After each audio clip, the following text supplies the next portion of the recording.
and welcome to Medical Dialogues. I'm Anshika Mishra. Here's what I bring to you from the world of medicine.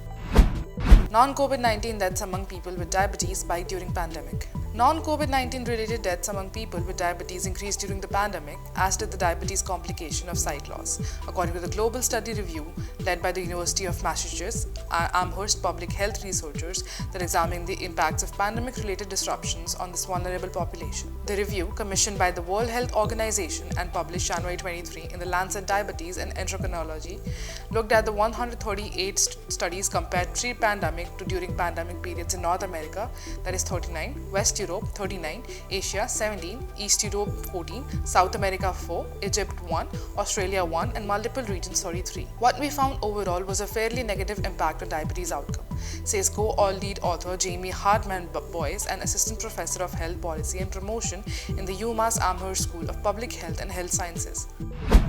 Are you also aspiring to excel in medical journalism and delve into the intricacies of health and medical reporting? Explore our comprehensive course on medical and health journalism available at the Medical Dialogues Academy. Learn from industry experts who possess in-depth knowledge and experience in this field. For further details, scan the QR code provided or access the link in the description box below.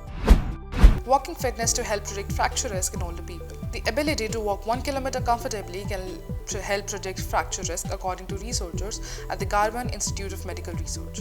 The findings, published in the JAMA Network Open, suggest that simply asking a patient about walking limitations could allow clinicians to identify those in need of further bone health screening and prescribe interventions that could prevent fractures from occurring.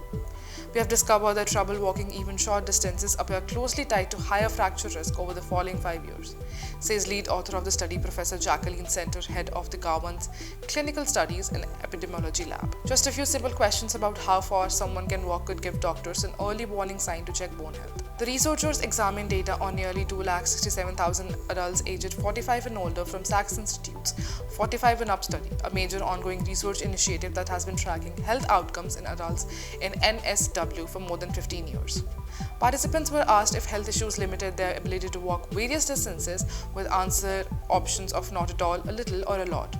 The group was then followed for 5 years to track fracture outcomes. 2 drugs better than 1 for treating prostate cancer, study finds. Combining testosterone blocking drugs in patients with prostate cancer relapse prevents the spread of cancer better than treatment with a single drug, a multi-institution phase 3 clinical trial led by UC San Francisco researchers has found. Prostate cancer affects 1 in 8 men and causes 34,000 deaths each year in the United States. It is usually treated with one of the several testosterone-lowering drugs for a set period of time. This adds to a growing body of evidence in favor of more intensive testosterone-blocking therapy in patients with higher risk prostate cancer, said Rahul Agarwal, MD, professor in the UCSF School of Medicine and lead author of the paper. The researchers' findings were published on January 23, 2024 in the Journal of Clinical Oncology. They were first known in September 2022 at the annual meeting of the European Society for Medical Oncology. The new study focused on patients who had surgery for prostate cancer, and yet the cancer relapsed and was detected through a sudden jump in the blood levels of a protein called prostate-specific antigen, PSA. Thank you for watching. Stay tuned to Medical Dialogues for more updates. Never miss a medical update from Medical Dialogues.